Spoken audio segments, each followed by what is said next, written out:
আসসালামু আলাইকুম। বিবিসি আন্তর্জাতিক বিশ্ব সংবাদে আপনাকে স্বাগত। শুরুতে সংবাদ শিরোনাম, পরে বিস্তারিত। বাংলাদেশের সর্বশেষ গুরুত্বপূর্ণ আপডেট সংবাদে আপনাকে স্বাগত। শুরুতেই সংবাদ শিরোনাম, পরে বিস্তারিত। প্রথমেই জানাবো আমাদের হাতে থাকা সর্বশেষ গুরুত্বপূর্ণ সবথেকে তাজা আপডেট সংবাদ। শেখ হাসিনা এবং কামালকে ফেরত চেয়ে ভারতের কাছে বাংলাদেশের আনুষ্ঠানিক চিঠি। মানবতাবিরোধী অপরাধের মামলায় মৃত্যুদণ্ডপ্রাপ্ত সাবেক প্রধানমন্ত্রী শেখ হাসিনা এবং সাবেক স্বরাষ্ট্রমন্ত্রী আসাদুজ্জামান খান কামালকে দেশে ফেরত পাঠানোর অনুরোধ জানিয়ে ভারত সরকারের কাছে আনুষ্ঠানিক চিঠি পাঠিয়েছে বাংলাদেশ। আজ পররাষ্ট্র উপদেষ্টা মোহাম্মদ তৌহিদ হোসেন নিজ দপ্তরে সাংবাদিকদের বিষয়টি নিশ্চিত করেছেন। এরপর জানাবো, ইন্টারপোল সম্মেলনে যোগ দিতে মরক্কো গেলেন পুলিশের IGP. Inspector general of police IGP Baharul Alam ইন্টারপোলের 93তম সাধারণ অধিবেশনে যোগ দিতে মরক্কোর উদ্দেশ্যে ঢাকা ত্যাগ করেছেন। পুলিশ সদর দপ্তর থেকে পাঠানো এক সংবাদ বিজ্ঞপ্তিতেই তথ্য নিশ্চিত করা হয়েছে। এদিকে মেজর সিনহার পাঁজরে পা দিয়ে চেপে মৃত্যু নিশ্চিত করেন ওসি। টেকনাফ থানার বরখাস্তকৃত ভারপ্রাপ্ত কর্মকর্তা ওসি প্রদীপ কুমার দাসী ছিলেন মেজর। অবসরপ্রাপ্ত সিনহা মোহাম্মদ রাশেদ খান হত্যার মাস্টার মাইন্ড এবং পরিকল্পনাকারী আজ বিষয়টি জানিয়েছে আদালত। এই ঘটনায় ওসি প্রদীপের মৃত্যু নিশ্চিত করার জন্য রায় দেওয়া হয়েছে। জানাবো, ছাত্রদলের শুভবুদ্ধির উদয় না হলে ছাত্র সমাজ লাল কার্ড দেখিয়ে দেবে বললেন শিবির সেক্রেটারি। ছাত্রদলের শুভবুদ্ধির উদয় না হলে ছাত্র সমাজ তাদেরকে সেভাবেই জবাব দেবে এবং লাল কার্ড দেখিয়ে দেবে বলে মন্তব্য করেছেন বাংলাদেশ ইসলামী ছাত্র শিবিরের কেন্দ্রীয় সেক্রেটারি জেনারেল নুরুল ইসলাম সাদ্দাম। এবং সর্বশেষ জানাবো, ঘুমধুম সীমান্তে মিয়ানমার সেনা ও বিজিপির ৫ সদস্য আটক। কক্সবাজারের পাশে পার্বত্য উপজেলা নাইক্ষ্যংছড়ির ঘুমধুম ইউনিয়নের পথ হারিয়ে আশ্রয়ের জন্য স্থানীয় গ্রামবাসীর কাছে গিয়ে হাজির হয়েছে মিয়ানমার সীমান্তিরক্ষী বাহিনী, বিজিপির ৪ সদস্য এবং দেশটির সেনাবাহিনীর ১ সদস্য। এই ঘটনায় তাদেরকে আটক করা হয়েছে। প্রিয় দর্শক, এতক্ষণ শুনছিলেন সংবাদ শিরোনাম, এবারে বিস্তারিত। তবে তার আগে বন্ধুরা, অনুরোধ থাকবে এই সংবাদটিতে একটি লাইক দিন। এই চ্যানেল আপনি নতুন হয়ে থাকলে আমাদের সংবাদটি দেখতে দেখতে চ্যানেলটি সাবস্ক্রাইব করে রাখুন। কমেন্ট করে বন্ধুরা আপনার মূল্যবান মতামত জানিয়ে দিন আপনি বিশ্বের কোন দেশ থেকে বা বাংলাদেশের কোন স্থান থেকে আমাদের সংবাদটি দেখছেন এবং শুনছেন। আর বন্ধুরা, সংবাদটি আপনার সোশ্যাল মিডিয়া ফেসবুকে শেয়ার করে বন্ধুদেরও দেখার সুযোগ করে দিন। গাজা যুদ্ধে আপনি যদি নিরীহ ফিলিস্তিনিদের ভালোবেসে থাকেন, কমেন্টে ইয়েস লিখে বিশ্ববাসীকে জানিয়ে দিন। এবারে বিস্তারিত। শেখ হাসিনা এবং কামালকে ফেরত চেয়ে ভারতের কাছে ঢাকার আনুষ্ঠানিক চিঠি।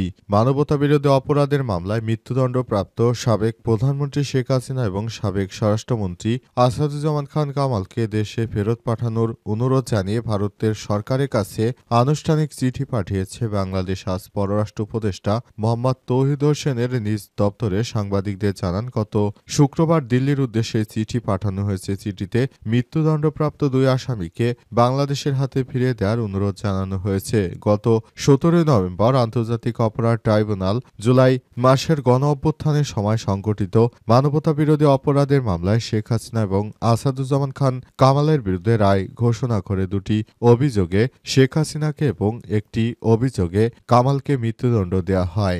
একই মামলায় অ্যাপ্রুভার হওয়ার পর পুলিশের সাবেক আইজিপি চৌধুরী আব্দুল আল মামুনকে ৫ বছরের কারাদণ্ড দেওয়া হয়েছে।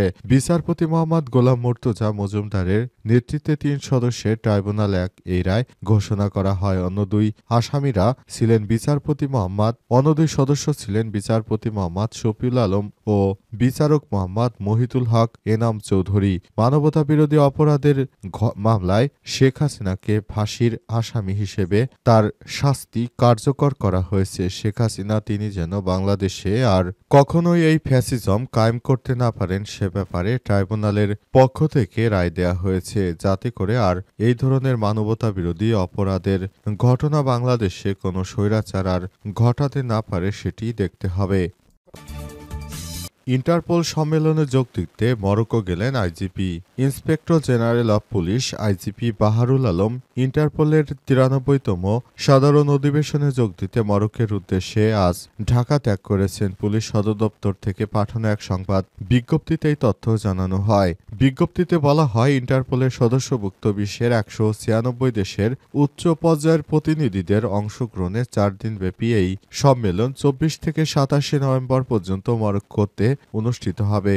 আইজিপি সম্মেলনে 3 সদস্যের বাংলাদেশ প্রতিনিধি দলের নেতৃত্ব দিবেন। তিনি সম্মেলনে অংশগ্রহণের পাশাপাশি বিভিন্ন দেশের পুলিশ প্রধানের সঙ্গে দ্বিপক্ষীয় বৈঠকে মিলিত হবেন এবং ইনফরমেশন শেয়ারিং বা তথ্য আদান প্রদান, যৌথ কার্যক্রম, সক্ষমতা উন্নয়ন ও আন্তর্জাতিক সহযোগিতা সম্প্রসারণ, কিভাবে বিদেশে পালিয়ে থাকা আসামিদেরকে বাংলাদেশে ফেরত আনা যায়, সব বিষয়ে তিনি কথা বলবেন, যাতে করে আগামীতে কোনো স্বৈরাচার আর দেশ ছেড়ে পালিয়ে গিয়ে ভারতে অবস্থান নিয়ে দেশের বিরুদ্ধে ষড়যন্ত্র করতে না পারে। সেজন্য পুলিশের অনেক দায়বদ্ধতা রয়েছে। পুলিশের সদস্যরা দেশকে শান্তি ও নিরাপত্তায় রাখতে সব ধরনের কাজ করতে তারা প্রস্তুত। অন্তর্বর্তীকালীন সরকারের প্রধান উপদেষ্টা ক্ষমতা আসার পর সাবেক পুলিশ সদস্যদেরকে ছাঁটাই করে নতুন করে যারা যোগ্য রয়েছেন তাদেরকে নিয়োগ দেওয়া হয়েছে। এর মধ্যে চৌধুরী আব্দুল্লাহ আল মামুনকে রাজসাক্ষী করা হয়েছে। বর্তমানে তিনি আটক রয়েছেন এবং তিনি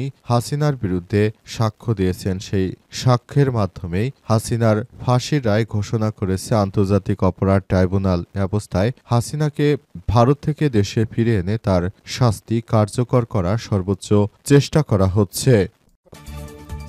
মেজোসিনার পাঁজরে পা দিয়ে চিপে ধরে মৃত্যু নিশ্চিত করেন ওসি প্রদীপ। টেকনাফ থানার বরখাস্তকৃত ভারপ্রাপ্ত কর্মকর্তা ওসি প্রদীপ কুমার দাসই ছিলেন মেজর অবসরপ্রাপ্ত সিনা মোহাম্মদ রাশেদ খান হত্যার মাস্টারমাইন্ড এবং পরিকল্পনাকারী। ঘটনার সময় ঘটনাস্থলে উপস্থিত হয়ে সিনহার বুকের বাম পাঁজরে জুতা পরা পা দিয়ে চেপে ধরে মৃত্যু নিশ্চিত করেন তিনি।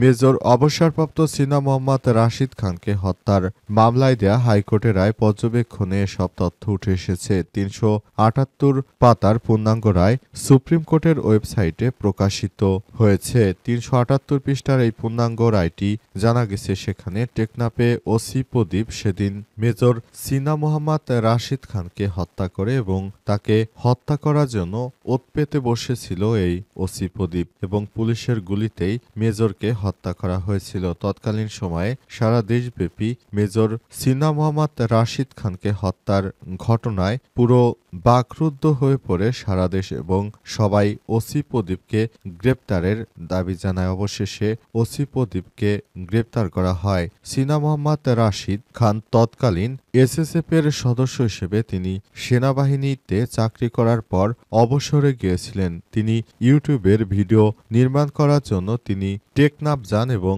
সেখান থেকে ফিরে আসার পথে ওসি প্রদীপের হাতে গুলিতে নির্মমভাবে তার মৃত্যু হয়। এই ঘটনা দীর্ঘদিন পার হয়ে গেলেও এখনও ওসি প্রদীপ জেলে রয়েছে এবং তার স্ত্রীকেও আটক করা হয়েছে।